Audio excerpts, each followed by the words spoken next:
parole aux associations.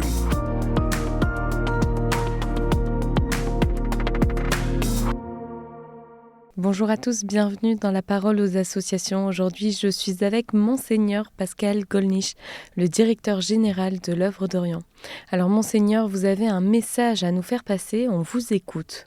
Auditeurs de KTO, bonjour.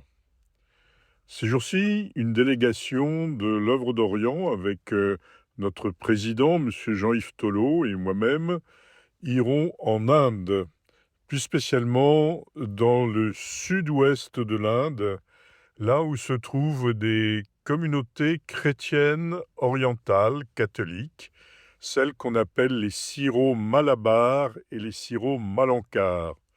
Ce sont des chrétiens que la tradition lie à saint Thomas et qui ont été suscités par jadis les chrétiens de Perse, ceux que nous appelons aujourd'hui les Assyro-Chaldéens. Alors, ces deux églises, Syro-Malabar et Syro-Malankar, ont une branche très majoritairement catholique. Ce sont des communautés évidemment présentes de très longue date en Inde, dès les premiers siècles. Ce sont donc des communautés qui étaient présentes bien avant l'arrivée des Portugais, des Anglais, des Français, des Néerlandais. Ce sont vraiment les premiers chrétiens de l'Inde qui ont gardé ces traditions orientales. Et depuis très longtemps, l'Œuvre d'Orient est à leur côté.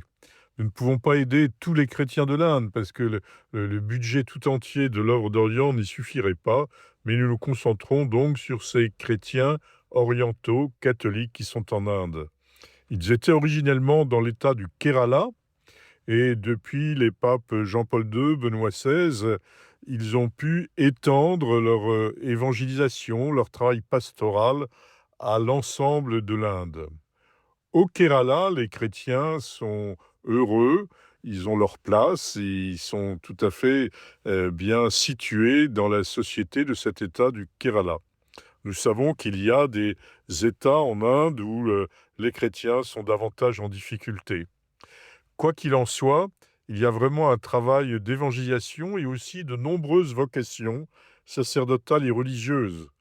Et donc, nous consacrons nos efforts à aider ces églises dans la tâche qui est la leur, au nom de l'Évangile, de servir des populations qui sont parfois très pauvres, très fragiles, parfois des malades, des gens en difficulté.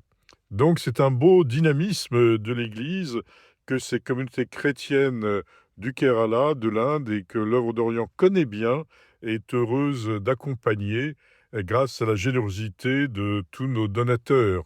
C'est vraiment un dynamisme évangélisateur, missionnaire, que nous voyons ainsi en Inde, le plus nombreux pays du monde, le plus peuplé.